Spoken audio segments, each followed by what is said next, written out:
Welcome to this tutorial. So recently I published a tutorial where I was showing you how to create timelines on a monthly basis.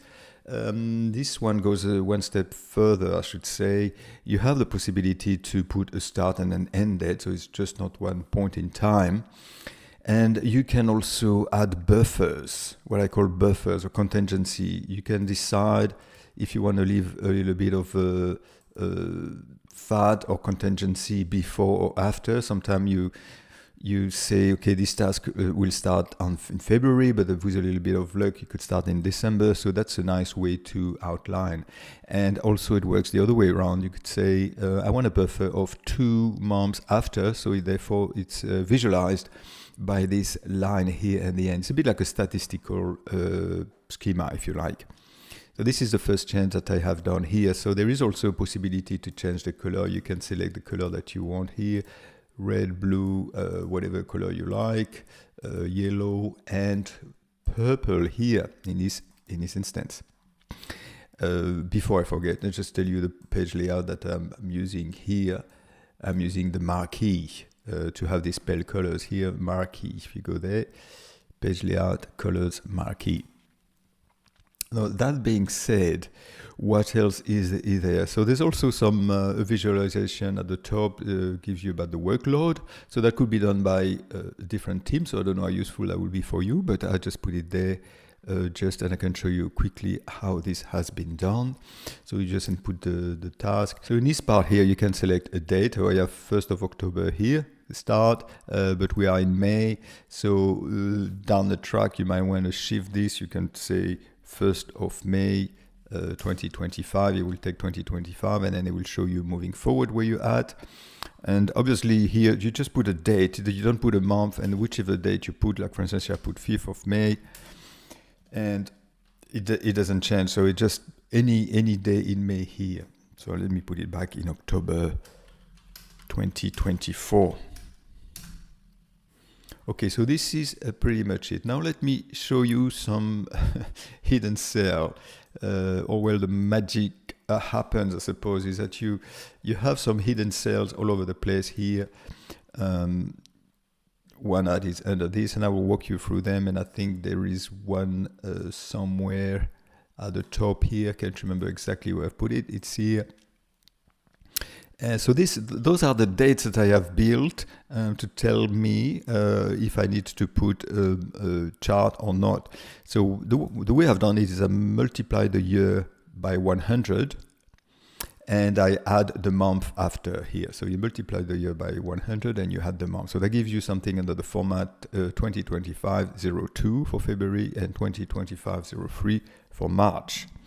And the buffer, how I deal with the buffer is actually I take the date of the date here and I remove the amount of month here. So if you don't know about date, it removes or adds an amount of month to a date. So here I'm just doing this trick. So here as I am before, I remove, so I take the negative value of F18, I remove 2 months, minus 2, and here I do the other way around, I add 1 month. Date and year and month, 3 functions here, 3 Excel functions. And here I do the same. I just take the year that has been here and I'm just put the month. So I don't need to mess around with the buffer here. So here this is just simply referring to the date that I've input here. And I'm just going all the way to the end. And I'm using the same trick of date, the date before, and add 1 month. Now this is a full date actually. This is a full date, so if you want to put it into the proper format, you'll notice that this is a full date. But what I'm doing is I'm just giving it a proper format. I'm giving it a format, custom, and I'm giving it what? month, and year. You put 3 times month, so that doesn't give you the full month. That just gives you the first 3 letters, and YY just give you the 2 last letters of the year. So this is the way I have done that. Now this is all pretty simple, with the exception of the dates. Obviously, here you put the same. I don't know if I mentioned, you mentioned the date here. You just do the 100 year and a month. The reason I'm doing this and I'm not doing concatenation is that the problem with concatenation is it gives you a text. And if you deal with text, it's not as easy to compare and to check if two cells are bigger, smaller, or equal. So this is the reason why I've been using numbers. You'll understand why soon. Now let me show you more hidden cells. So here the Gantt, let's call it the Gantt, is built on 2 rows. I'm using 2 rows because I want to be able to show this thing here in the middle, this underline. So let me just highlight the top row here. And the way I've hidden that is I went into format cells and I use 3 semicolons. So if you don't know how semicolons work as far as formatting, on the left-hand side, you format the positive number. In a second after the first semicolon, you format the negative number, I believe. In the third one, you format the zeros, and the last one, you format the text. Yes, you can format text before you ask. And if you just put 3 semicolons, that means you say, don't do anything. And in other words, hide everything. So here, if I'm removing it, this is it. So if you put 3 semicolons, that hides it. So here I'm removing it, and you see numbers here. So that's one way to build Gantt chart in Excel, is you either do the conditional formatting directly, or what I like to do is to use intermediary cells because it makes the conditional formatting easier. And in this case, what I have done is I have allocated a number for each scenario of a rectangle here. Let's take them one by one. The first scenario is I want an underline like this one. And if this is the case, I will put the number 1 here. The second scenario is I want to build the beginning of a rectangle. And I will be giving it the number 2 like this. The third scenario is I want to give it, and actually I need to put this to April. Yes. The third scenario is I want, this is a continuous. So this is not the beginning, it's not an end, it's just right bang in the middle. The fourth scenario, we're making progress, is the end of the rectangle. So you see what I mean? So I know when there is a 1 here, I need to do just another line. When there is a 2, I know I'm going to build this. A 3, I know I'm in the middle here. And 4, I know I'm at the end. So once you have done this, it's just a matter of doing with conditional formatting. This is a trick if you like. You just can add the borders and the colors. But I'll show you that later on. Now there is just one scenario that is missing, is the scenario where you, let's say you start the 1st of Feb and you finish the 10th of Feb. So this is a scenario where there's a beginning and then the end on the same cell. So this is why you need a number 5 here. So I have 5 scenarios, 1, 2, 3, 4, 5. And you could argue that there is also a 0, which is do nothing. So this is it. So this is for the top. Now, I didn't want to overwhelm you with the bottom. The bottom, I'm just going to show you what it's in it at the removing those 3 semicolons here. What I've done with this is I've just added 10. Let's have a look. Let's have a look. 10th of April. So you see, I just add 10 to the one on top. 10, 10, 10. Unless it's a 0 and I leave 0. So when it's a 0, I'll do nothing.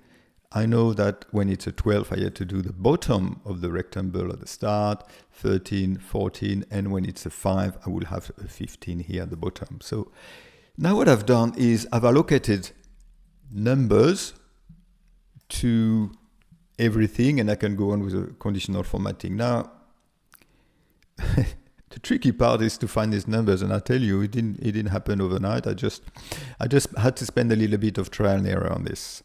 So this is why this formula is that humongous here. If you don't have ifs, good luck. That means you're going to have to do a lot of nestled if, so I'm not really sure which version of Excel introduce ifs, but if you don't have it, you can do some nested if. But let's assume that you have IFS ifs here. So here I'm not gonna walk you through this. It's gonna be too painful for you and for me. But I should be able to put that in the description of the video.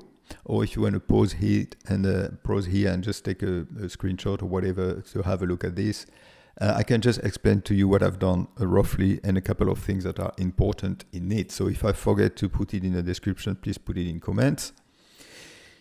Now, on a high level, what you want to do is you want to start with the one that are inside the 5.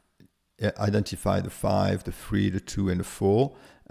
Because the way ifs works is like a nested if. He looks at the first condition first. So if he finds the 5, he's not going to look at the rest. If he finds the 3, it's not going to look at the rest. So in a way that makes it more efficient. But more importantly, it is actually helping you because of the ones can mean several scenarios. I don't know if I'm being clear here, but it's better for you to have a look at the rectangles. Otherwise, it could put ones. It could misunderstand what ones is and the like. So trust me on this.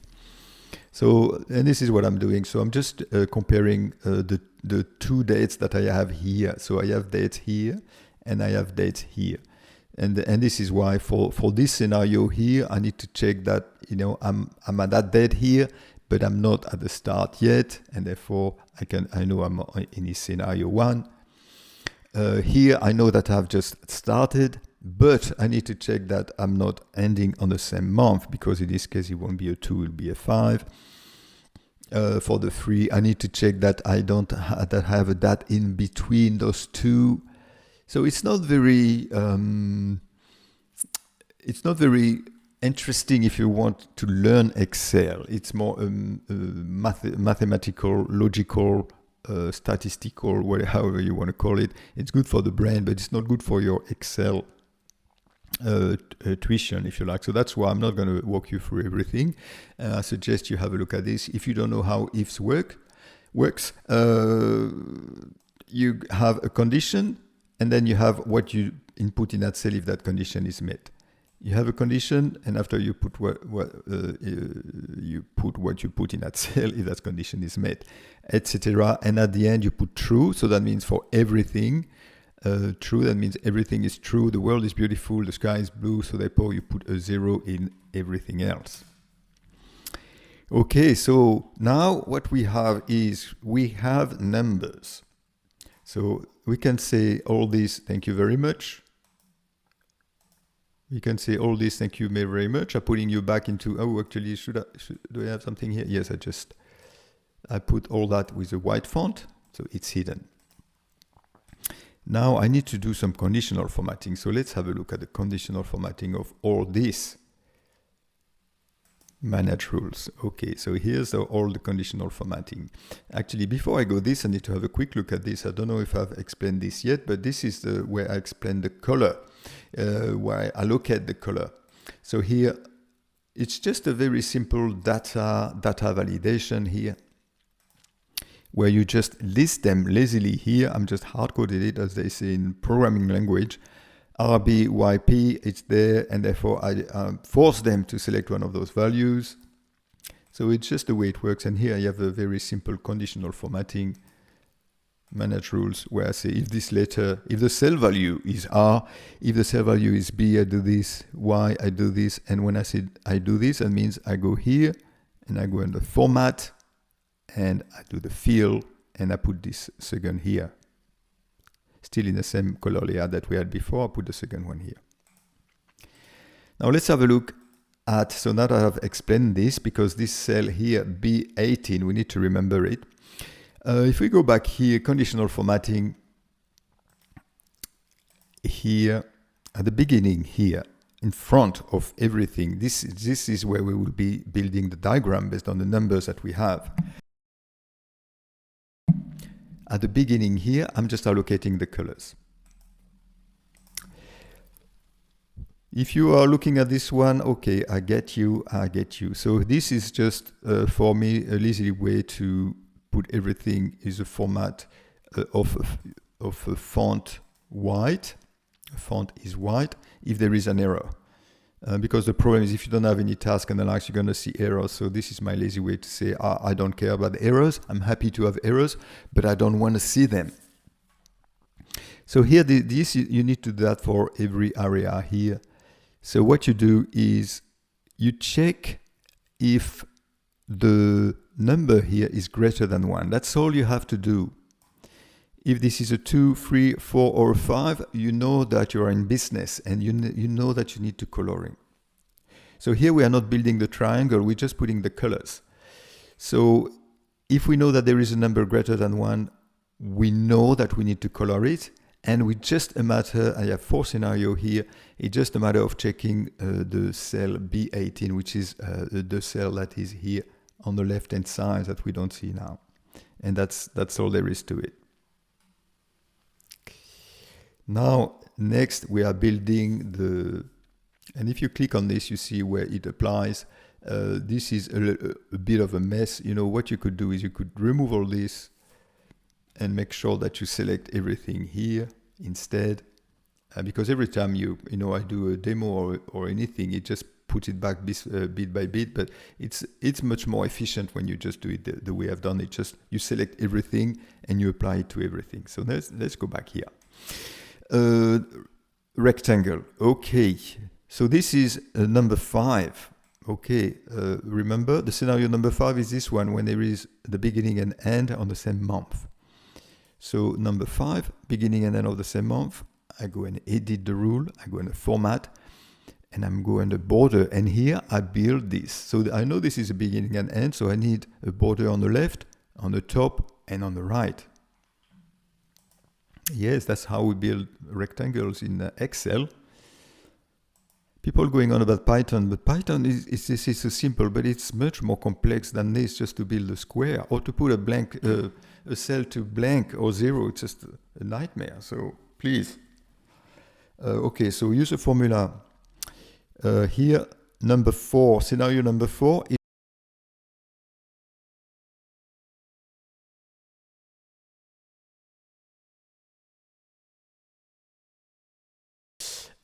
Yeah, so we can go all day with this. Number 3, what do I have? Number 3, scenario in the center. So you guessed it, that's only the top, not the bottom, because remember, we are just doing the top line here, and the bottom will be done later on. And talking of which, so this is the other scenario. 2, you get that, you know what I mean. 1, just an underline. Okay, so when you've done this, when you've done all the top, you apply the colors, you build the top. Now you just need to build the bottom, and the bottom is just, remember we add 10 to it. So we have, if it's a 15, then it's a standalone doing this, putting the borders on that. 14 this way, 13 this way, and 12 this way. 13 is just a continuation here like this. Okay, so that's it. So we've built and we've colored everything in one go. So that would have been much more complicated if we would have had to check the dates at the same time. So this is why doing a 2-step process, I think, is good. So this is done. This is what we have done. So now I can just hide that again if I want to by doing format cells, custom, and just putting 3 semicolons. Okay. Now this is done. Now if you don't know how to do this coloring here in red, you have a look at the conditional formatting here, manage rules, and you check that the month where we are here. Let me have a look. You check that the current month, is it the month of today? And today is the function in Excel called today. So you check that the month and the year is equal to today's month and year. So you just check the month of today is the month that you have here, and the year of today is the year that you have here. And if it's the case, you just put a font or you do whatever you like to make it more obvious. Now we have left with this at the top. It's a bit it's a bit optional. I'm not sure if you wanted it, but I think I've just highlighted this this way. Where is it? I just have done that somewhere, I think. Where is it? It's here? Yes, it's here. So here you don't really see it, but I would need to put that bigger. So what I've done is I've put some numbers here, and I compare the number of time that there is a number. Actually, I should have put it back here to remember a number that is bigger than 1. That means we are actually doing some work. So here, COUNTIF, how many in this on the February? How many is greater than 1? And I divide it by 2 because remember there's a top and the bottom, and that would give me how many active months there is. Here I have 2 active months because I'm doing a COUNTIF, and there is 4, 1, 2, 3, 4, and then I divide it by 2. So this is the first step, is come up with this number here. Now for this I've put 1 to 9 because in conditional formatting we'll be checking this number and that number here. Let's have a look. Conditional formatting, manage rules. It's very simple here compared with the other, thank God. All right, so okay, so what we have is N11, which is N11, N11, N11, which is the first one here. So we're checking the current, what is at the bottom of the current column, and we are checking it with each one of those all the way along. Oh, and if we have if this is greater or equal to this, then we put a coloring. So in other words, if I'm here, I'm comparing 1 with 5. Is 1 greater or equal to 5? No. So therefore we don't put anything here. Is 1 greater or equal to 1? Yes. So therefore we put something, and we just do our formatting here. Done. Okay, that's pretty much it. Let me know if anything isn't clear. If everything is clear, then you you must have missed something.